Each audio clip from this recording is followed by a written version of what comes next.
"Excuse me, young lady," Claudia, the flight attendant, said, her tone firm but polite. "First class is reserved for paying passengers." Zara, a young black woman, blinked, momentarily stunned. She looked down at her boarding pass, then back at Claudia. "I am a first-class passenger," she replied, her voice steady but soft.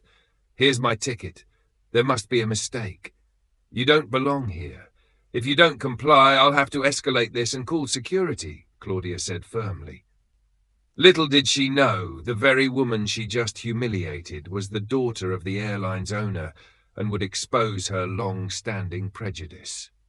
As we delve into this story, tell us where you're watching from in the comments, and click the subscribe button if you believe everyone should be treated fairly without prejudice, no matter who they are. The airport buzzed with activity. Travelers moved briskly, and suitcases rolled across polished floors. Announcements echoed over the intercom. Hurried footsteps mingled with the occasional laughter of families embarking on new adventures. Among the sea of passengers, Zara Bennett stood out, not seeking attention, but radiating quiet confidence.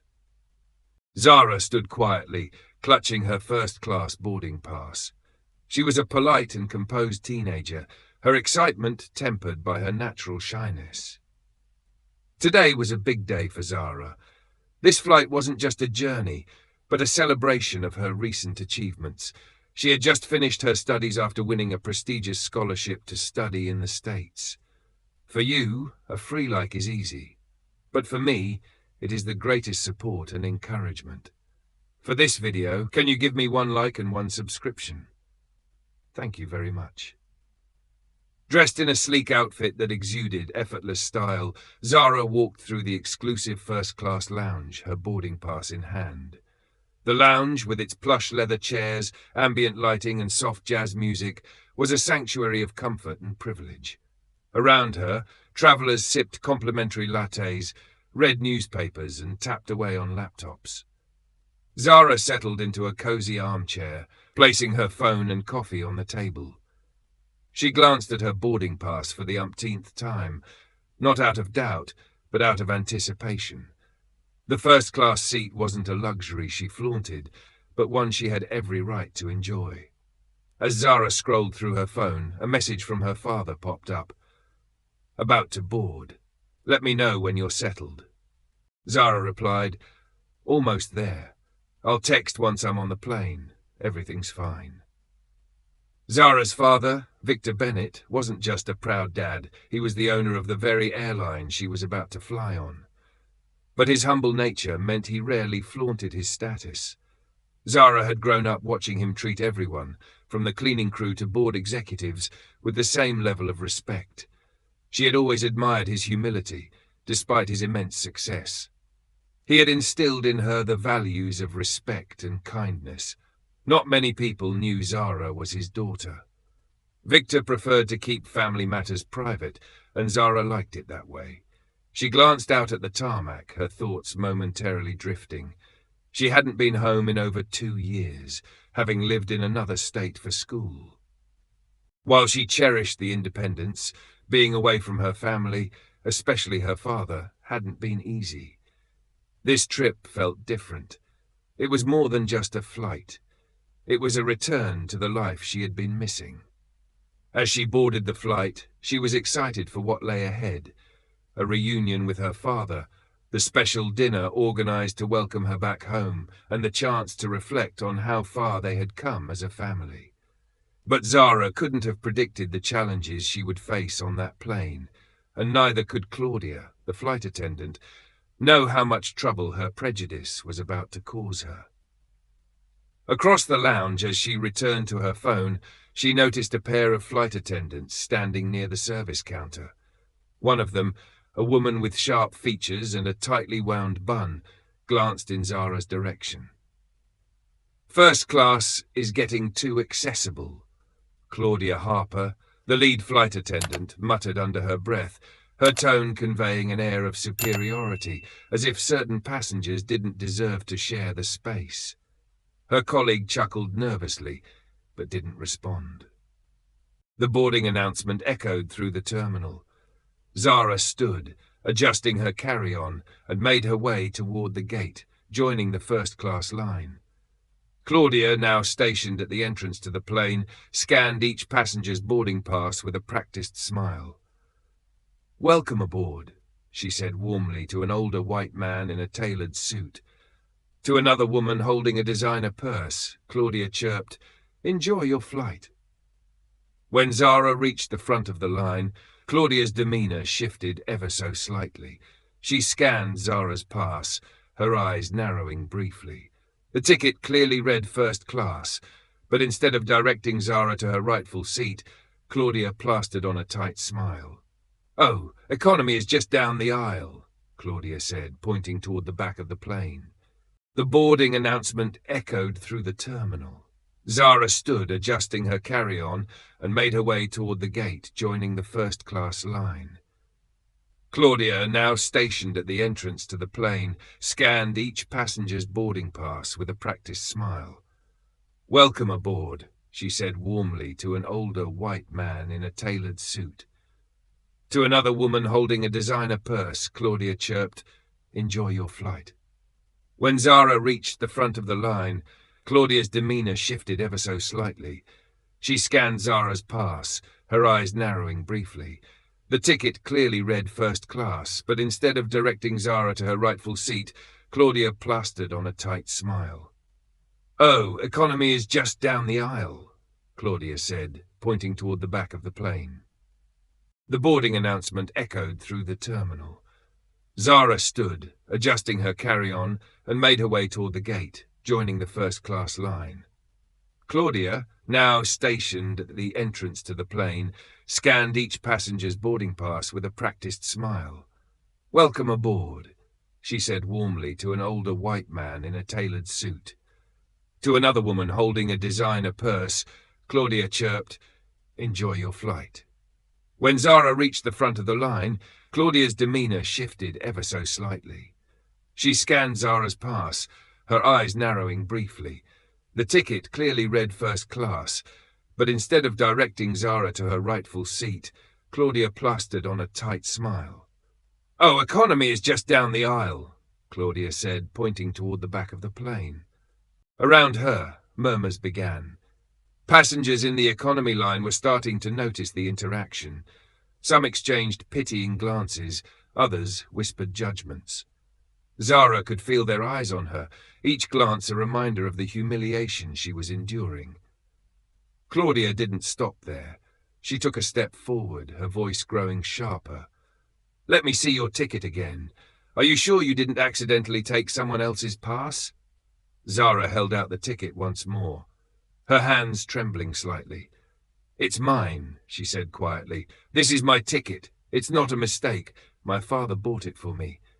Claudia raised an eyebrow, her tone laced with doubt. "Your father? And where is he now?" "He's waiting for me at our destination," Zara answered. Claudia let out a small scoff, glancing around as if to find validation for her disbelief. Claudia hesitated, her eyes flicking to the ticket and then back to Zara. "I'm going to need to verify this," she said curtly. "Wait here." Zara sat motionless, the knot of humiliation tightening in her chest. Around her, passengers whispered.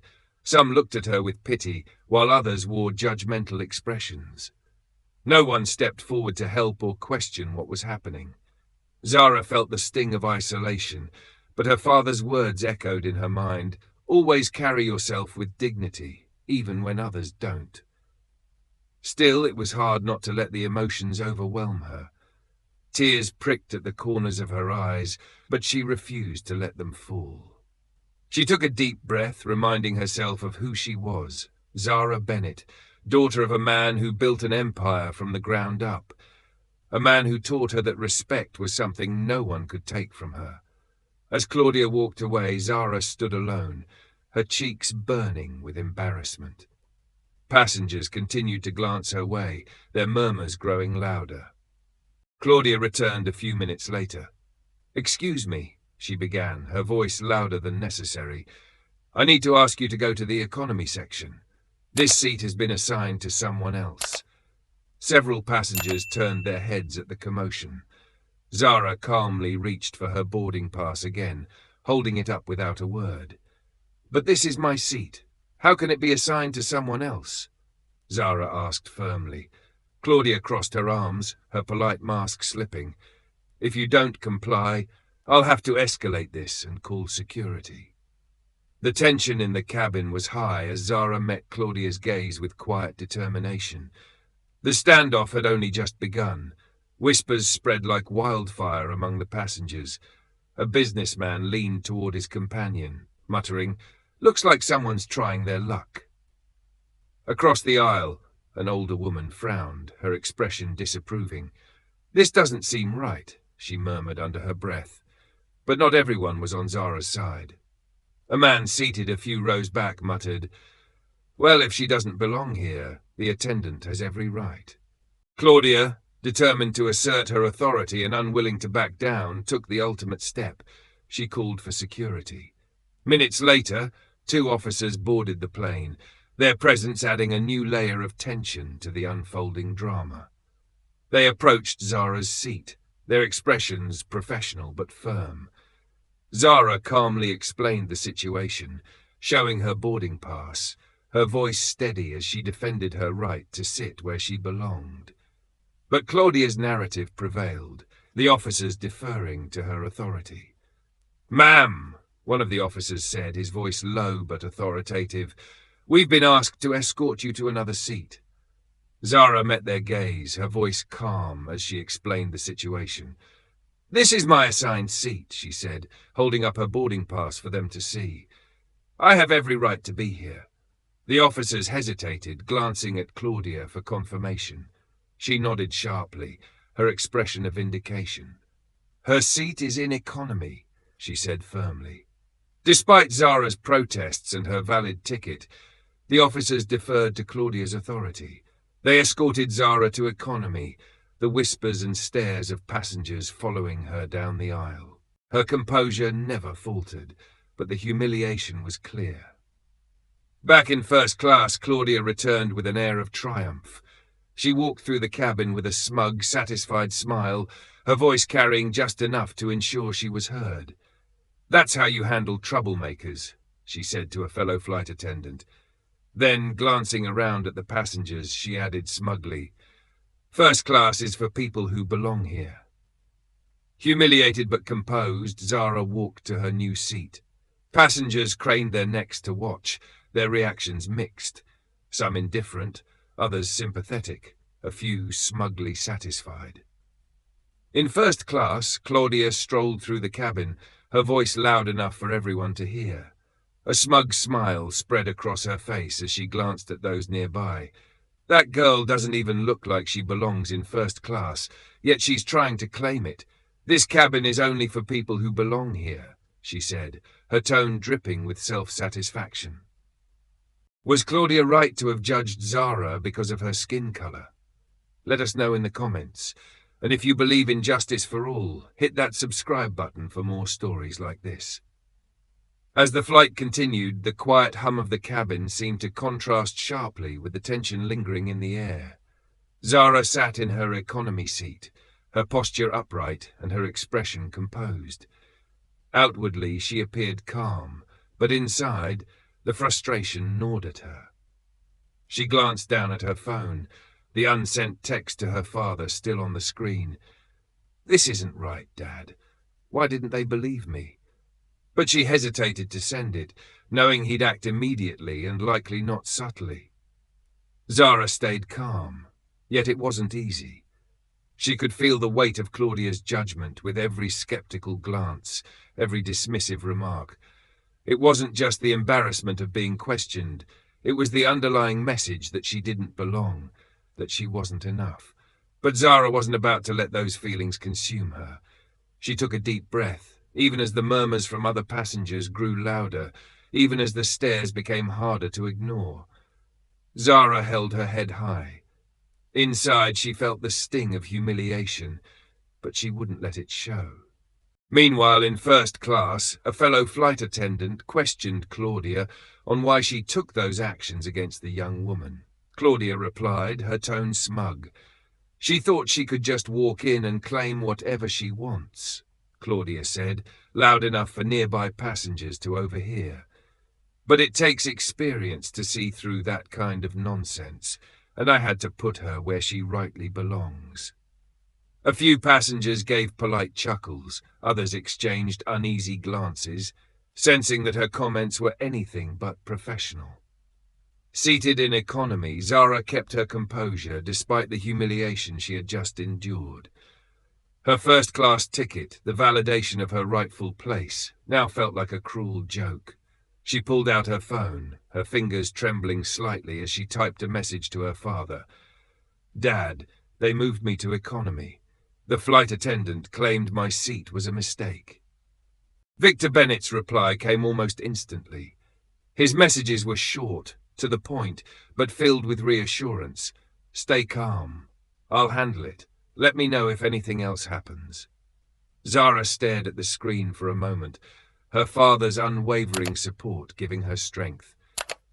She took a deep breath, slipping her phone back into her bag. For now, she would wait, trusting that her father's intervention would come at the right time. A little later, Zara got up to stretch her legs, heading toward the bathroom at the back of the plane. As she waited, she heard a soft voice behind her. The woman nodded, placing a gentle hand on Zara's arm.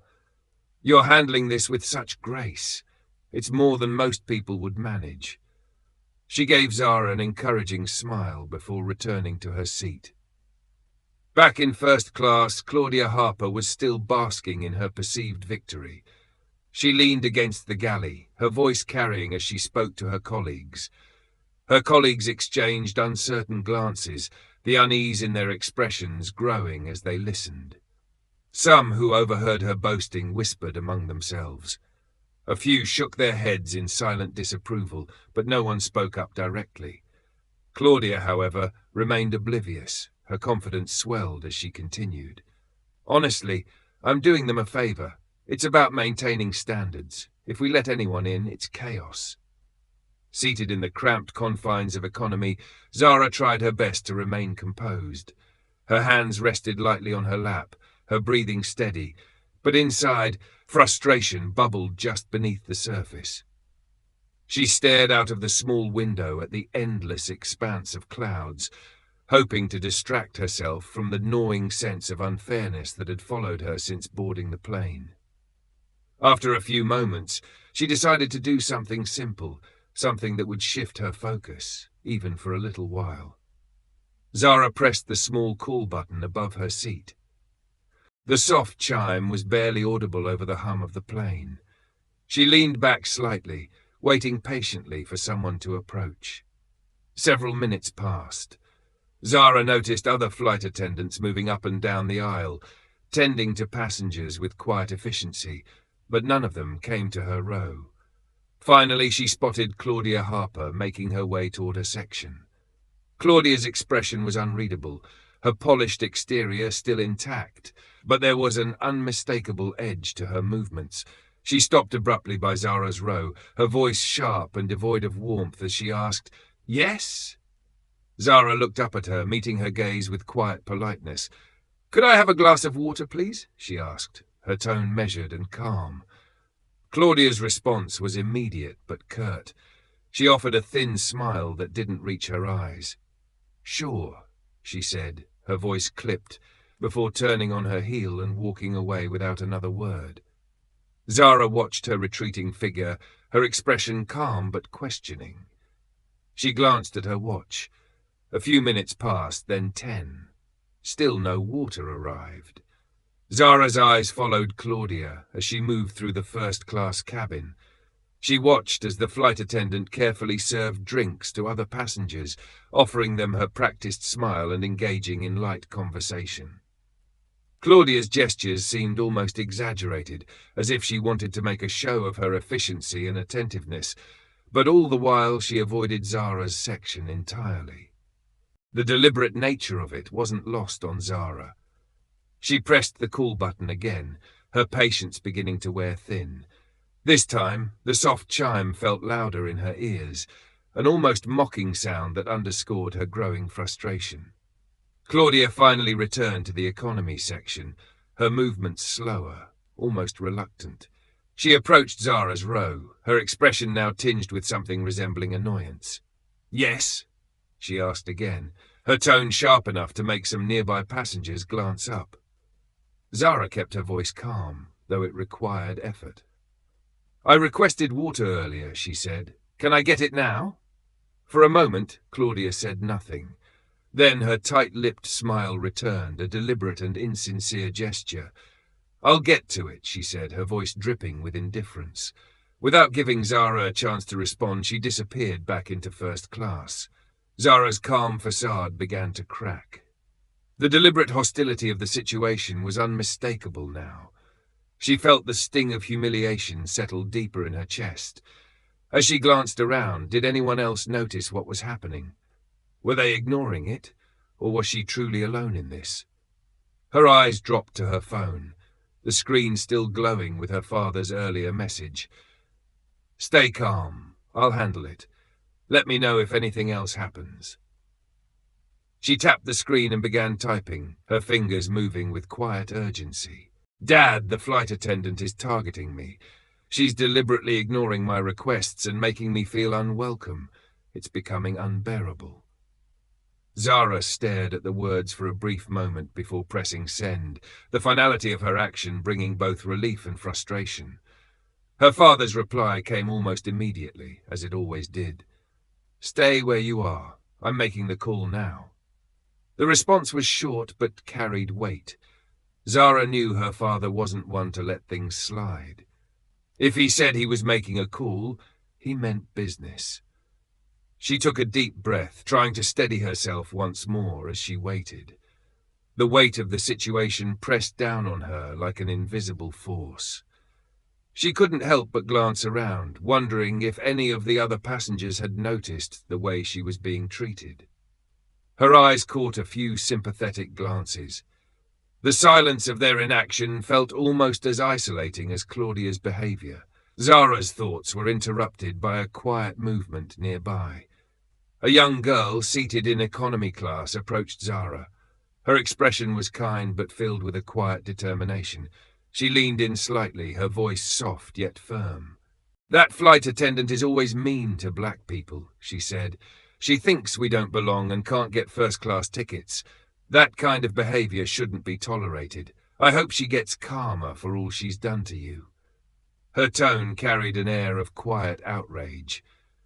Zara blinked, her composure faltering slightly in the face of the girl's sincerity. "Thank you," she said softly, her voice steady but laced with emotion.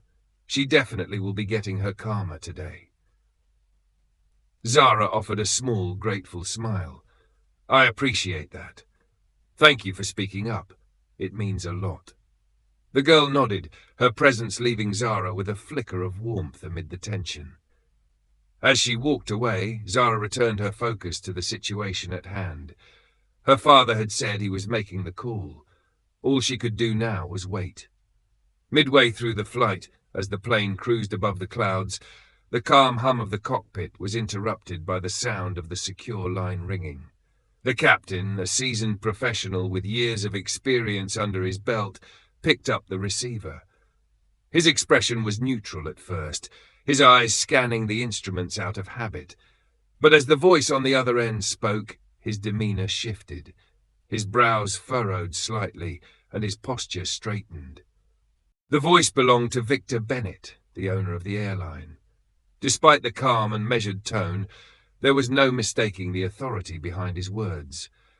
Victor's instructions were clear and deliberate, leaving no room for interpretation. "Yes, sir," the captain responded, his voice steady but carrying a new weight of urgency. "Understood." The conversation was brief, lasting no more than a minute, but its impact lingered long after the call ended. As the captain placed the receiver back in its cradle, he exhaled slowly. He knew that when someone like Victor Bennett made a call mid-flight, it wasn't a casual inquiry. It was a direct intervention. After a moment's thought, the captain activated the intercom, summoning the head flight attendant, Claudia Harper. Still in the first-class cabin, Claudia was in the middle of a boastful conversation with her colleague. It was then that she felt the tap on her shoulder. Startled, she turned to find the captain standing behind her. His face was composed, but his serious expression immediately caught her attention. Claudia's initial annoyance at being interrupted quickly gave way to apprehension. "Miss Harper," the captain said, his tone firm but controlled, "I need to speak with you." Claudia straightened her posture, trying to maintain her usual air of confidence. "Of course," she said, her voice crisp. "What's the matter?" The captain wasted no time. "I've just received a call from Mr. Victor Bennett," he began, pausing to let the name sink in. Claudia's brow furrowed, her confidence wavering for the first time. "Victor Bennett?"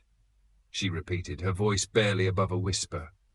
"Yes," the captain confirmed, his tone steady. "The owner of the airline. He's been informed about an incident involving his daughter on the plane." At the mention of Zara, Claudia's face paled. The pieces began to fall into place. Then the realization hit her like a cold wave. Her carefully constructed narrative about handling troublemakers suddenly felt flimsy and inadequate. The captain continued, his voice carrying an air of finality.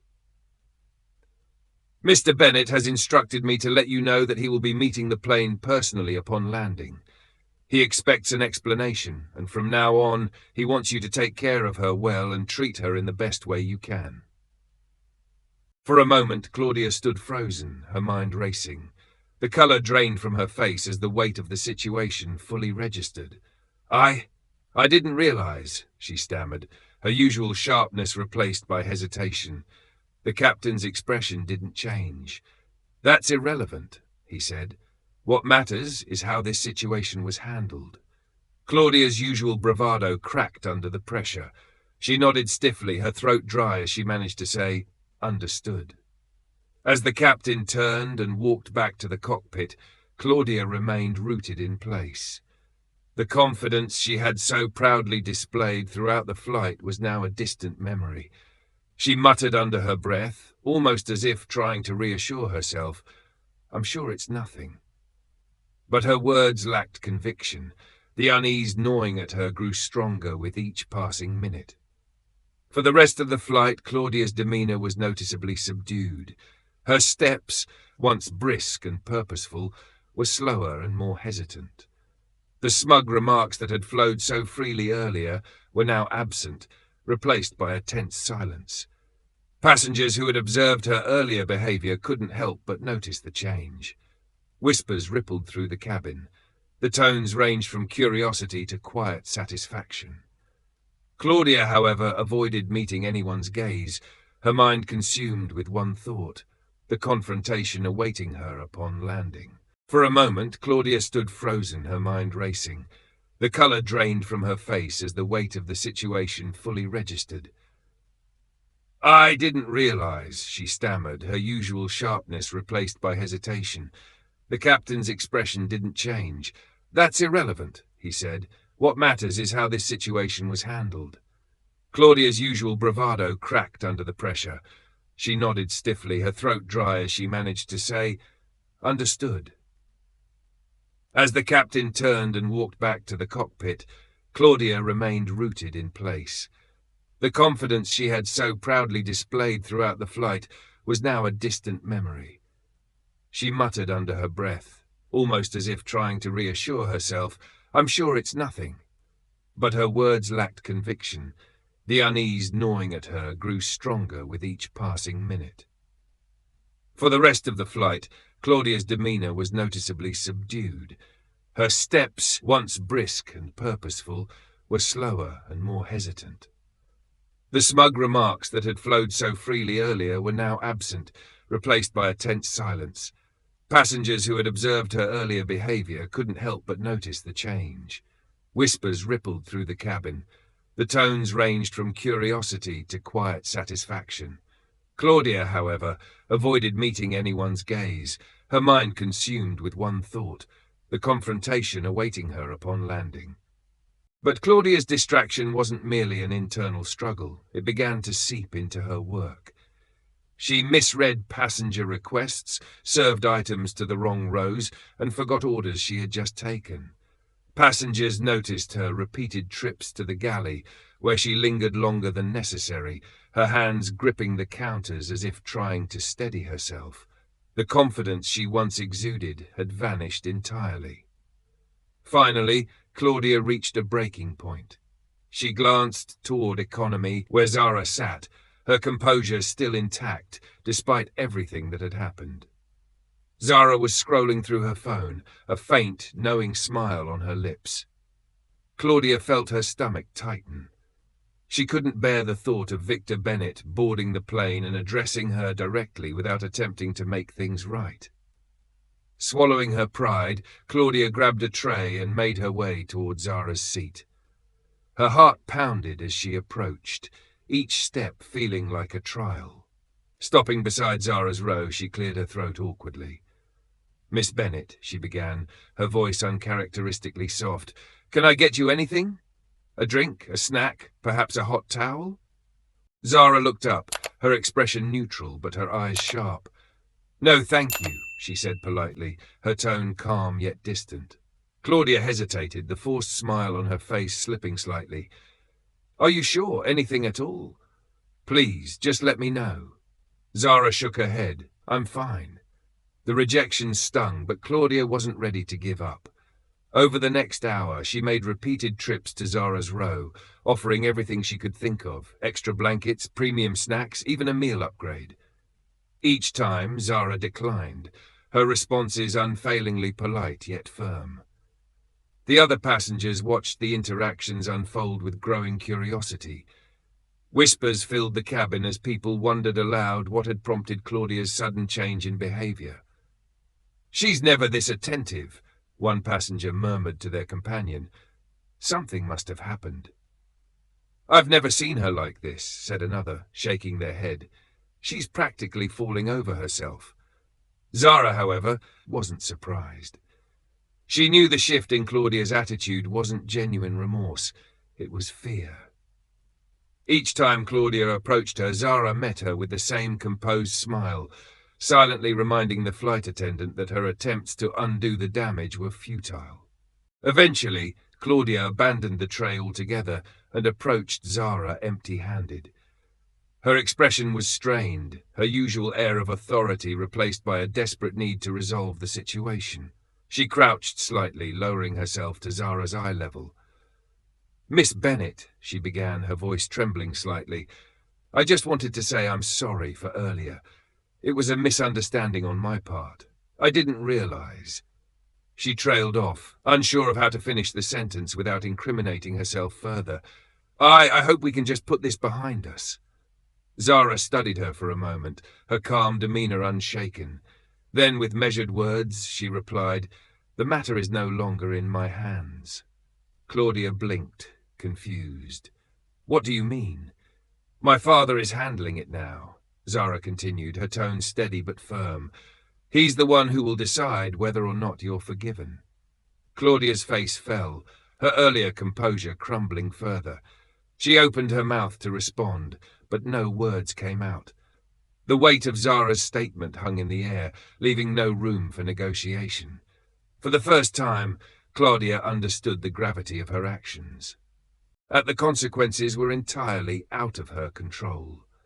Zara turned her attention back to her phone, signaling that the conversation was over. Claudia stood there for a moment longer, her thoughts racing, before retreating to the galley. The other passengers, who had been watching the exchange with rapt attention, whispered among themselves, their curiosity and speculation growing. For Zara, however, the situation was clear. She had endured humiliation and hostility, but the balance of power had shifted. As she glanced out the window, a faint smile crossed her lips. This was only the beginning. Do you think Claudia should be forgiven? Let us know in the comments, and don't forget to click the subscribe button now. As the plane landed smoothly on the runway, passengers gathered their belongings, preparing to disembark. But many had noticed the unusual activity outside. Through the windows, They saw a sleek black SUV pull up directly beside the aircraft, its polished surface gleaming under the airport lights. The door opened, and out stepped Victor Bennett, the owner of the airline. His presence alone was commanding, but he was flanked by two senior executives, making it clear that this was no ordinary visit. Inside the plane, the whispers started almost immediately. "Who's that?" one passenger asked, nudging their seatmate. "He looks important." "That's Victor Bennett," another murmured, eyes widening. "He owns the airline. What's he doing here?" Victor ascended the stairs to the aircraft with a purposeful stride, his expression calm but serious. As he entered the cabin, the atmosphere shifted. Conversations hushed, and all eyes turned to him. He scanned the rows briefly, his gaze landing on Zara, who was seated in economy. His expression softened as he walked straight to her. When he reached her, he crouched slightly to meet her eye level, his voice warm and gentle, breaking the silence. "Are you all right?" he asked, his concern evident. Zara looked up at him, her composed exterior betraying a flicker of relief.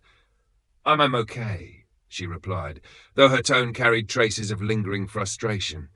"It's just been a lot." Victor placed a reassuring hand on her shoulder. "It's over now," he said softly. "You won't have to deal with this any longer." Straightening, Victor's expression shifted.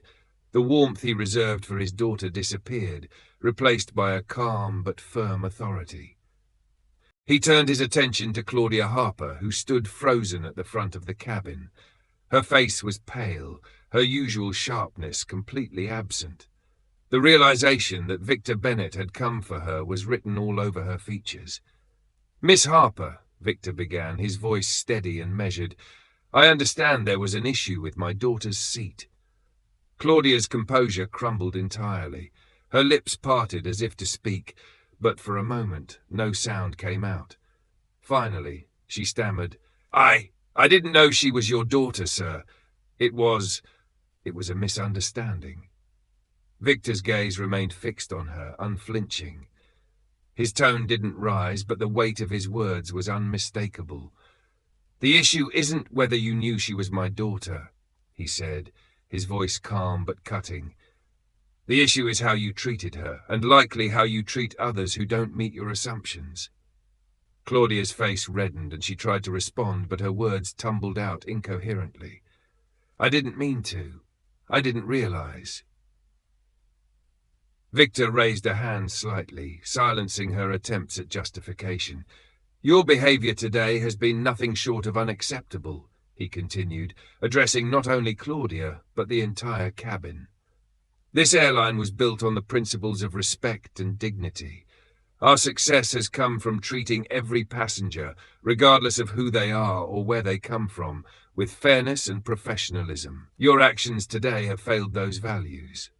The cabin, silent moments ago, erupted in applause. Passengers clapped enthusiastically, their approval of Victor's words echoing through the space.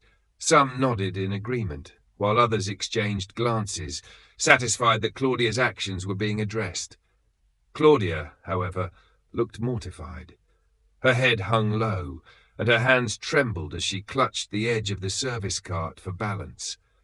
The applause felt like an indictment, each clap amplifying her humiliation. She opened her mouth to apologize again, but Victor didn't give her the chance. "Effective immediately," he said, turning to the airline executives flanking him. "Miss Harper is to be removed from duty. Her behavior today does not align with the standards of this airline, and she will be held accountable." One of the executives nodded and gestured toward Claudia. "Miss Harper, please come with us," he said firmly. Claudia looked around, her face a mix of shame and desperation. She glanced briefly at Zara, who met her gaze with a calm, composed expression. There was no malice in Zara's eyes, but there was also no forgiveness, only a quiet certainty that justice was being served. As Claudia was escorted off the plane, passengers whispered among themselves, some commenting on the poetic justice. "She had it coming," one muttered. "You can't treat people like that and get away with it."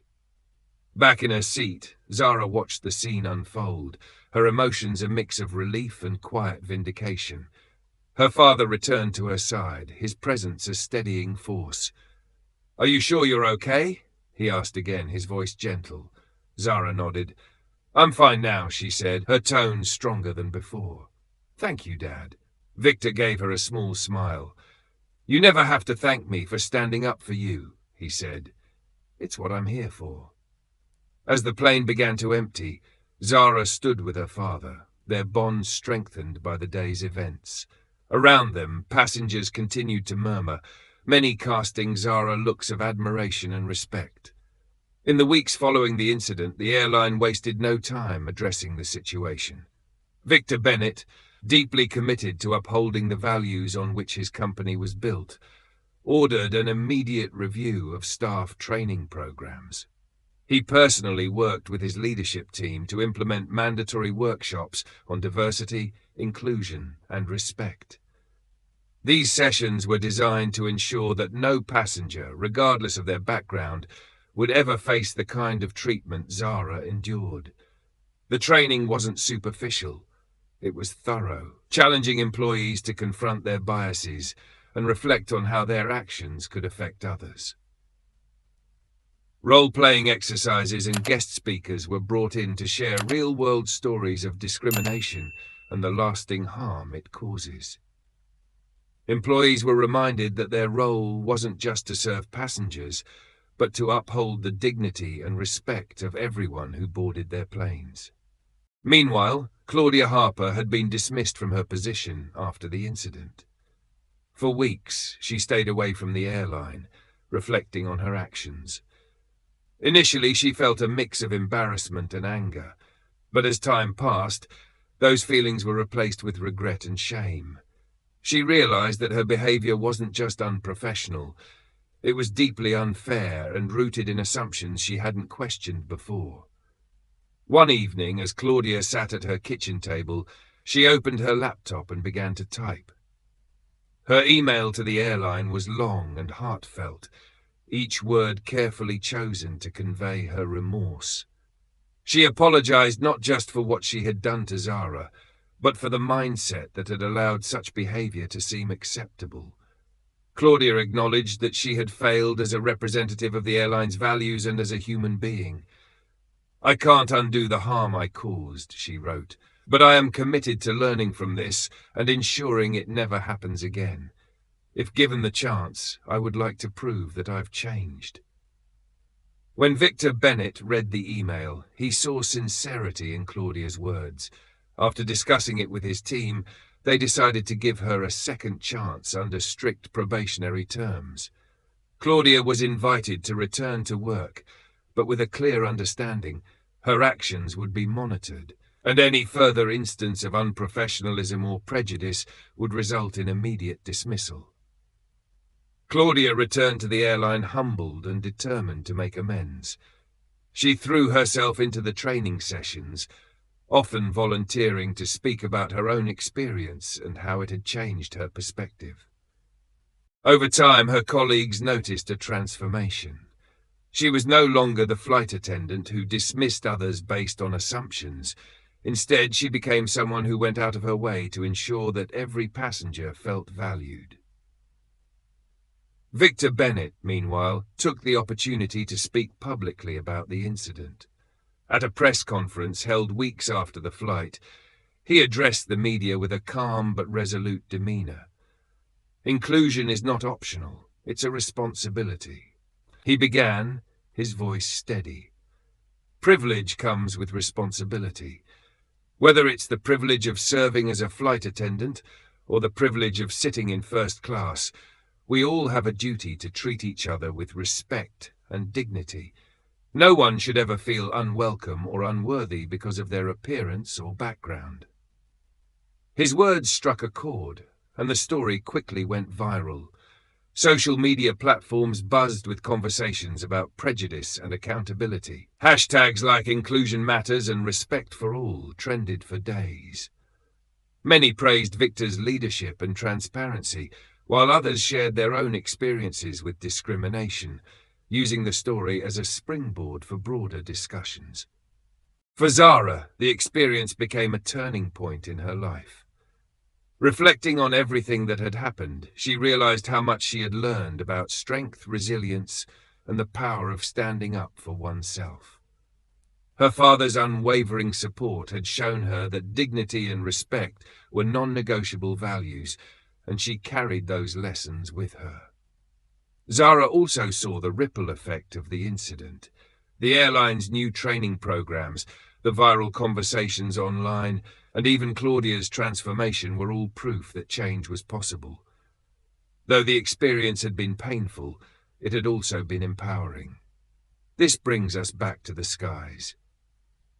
Weeks later, Zara and Victor found themselves on another flight, seated side by side in first class. Zara glanced around, observing the crew as they worked. Their movements were professional, their smiles genuine, and their interactions respectful. There was no hesitation or judgment, only the seamless service her father's airline was known for. As one of the flight attendants offered her a drink with a warm smile, Zara returned the gesture. She looked over at her father and smiled knowingly. This flight was a far cry from the last one, and the change was palpable.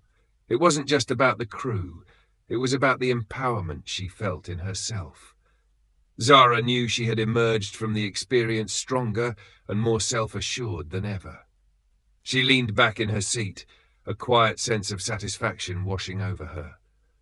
Change wasn't always easy, but it was always worth fighting for.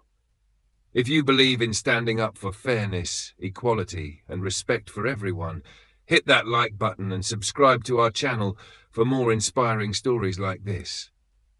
See you in the next one.